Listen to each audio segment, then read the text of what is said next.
Hi everyone, and welcome back to this channel. If it's your first time here, hello, I'm Weena. I am an educator, writer, and training and development professional. And today I just thought that I would share the 3 books that I'm currently reading. Recently, I've kind of discovered that I really love reading books simultaneously. And I think the key to it is basically picking up a book that is a completely different flavor from the other one. Previously, I used to be the kind of person who was kind of like a book monogamist, where somehow it felt like cheating on the current book that I was reading if I suddenly switched to a different book while I was reading it. But recently, I'm kind of realizing that I kind of switch around between books in a month, the more likely I am to finish them because hindi ako naumay dun sa isang genre lang, or hindi ako nagsasawa dun sa isang kwento lang, if that makes sense, or isang style lang. And yeah, I'm really enjoying it. So the first book that I'm reading is Formations by Carissa Pobre.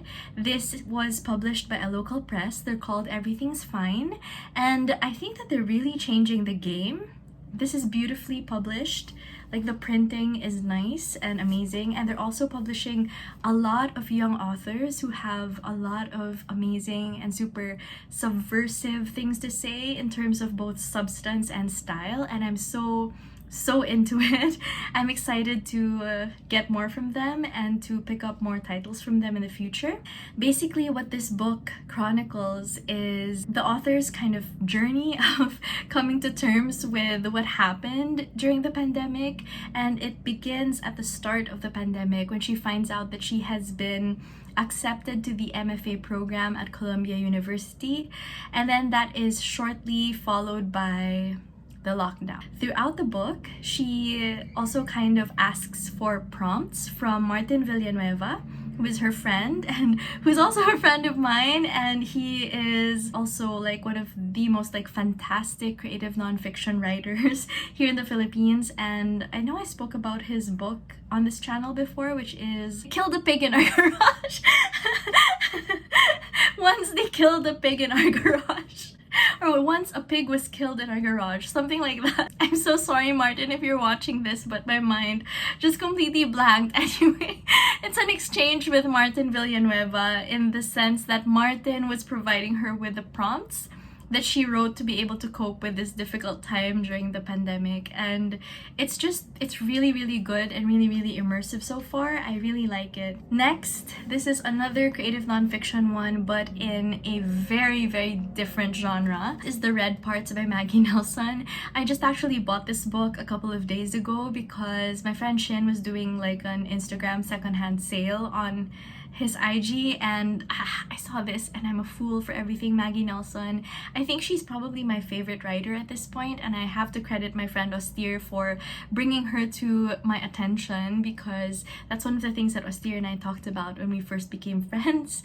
And this is The Red Parts. Basically, it's Maggie Nelson kind of coming to terms with the reopening of the murder case of her aunt. Her aunt was murdered when her mom was still relatively young, like around 25 years old, and the murder went unsolved for 35 years. And just as Maggie Nelson was preparing to release a poetry collection, which was basically about how they would never get closure, suddenly the detective on the case calls and says that they have a significant development and looks like they will be making an arrest. I love true crime. This is such a cliche by now. And there are like so many jokes and stuff like that about how women love true crime stuff. And it is a phenomenon that I don't know why it is that way, but it is that way. One of my favorite shows, Mindhunter, was cancelled, and I've been like looking for something to kind of scratch that true crime itch, and I'm really enjoying this so far because I think it's all of the things I like about true crime. It should be like mystery and just thinking about what could have been and stuff like that, but also without so much of the actual crime aspect. It's more about like the psychological state of the people that are sort of surrounding the case, and in particular Maggie Nelson's experience with it, being someone that has kind of lived in the wake of this family tragedy. And the third book that I'm currently reading is Beauty is a Wound by Kurniawan. This book wow. Okay, before we get into the book, oh my god, Kurniawan was a guest at the university like a couple of weeks ago, and I really wanted to go to his talk, but I was so exhausted and I was recovering from being sick, and I'm actually recovering from being sick again now. I swear, I need to get rest. Like, I need to stop overworking myself. But basically, I couldn't go to the event, and I was so gutted because my other like faculty and former professors were able to go out with him and basically listen to his talk and, like, you know, fanboy and stuff. So jealous. Kurniawan is an Indonesian writer, and he likes to kind of use magical realism in a way that's very grotesque and very brutal and like very creepy, but it's all undercut with this very keen sense of awareness about colonization and history and what happened at the time. This book follows the character of Dewi Ayu, who is a whore. We find that out at the very start, and we find out a lot about her tragic life. But then slowly, as the narrative kind of unravels, we find out more about her background and how she ended up in the state that she ended up in. And it's really, I think, like a discussion about beauty and how beauty and power have such a strange relationship to each other.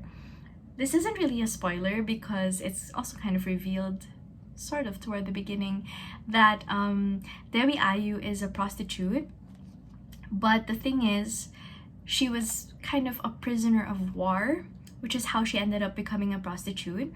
She was the daughter of a very prominent Dutch family during the Dutch colonization of Indonesia.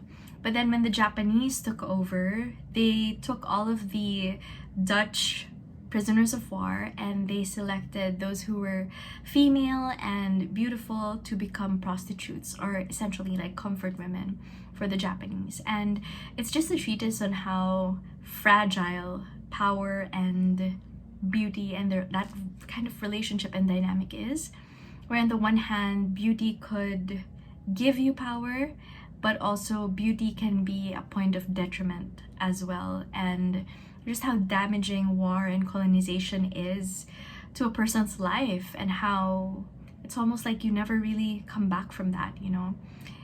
It's kind of like with the pandemic as well, where there is no going back.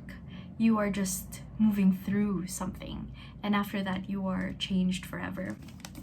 This is kind of a beast of a book though. I'm only at page 100. So much has happened, and this book is like 500 pages long. Basically, it's like 470 pages long.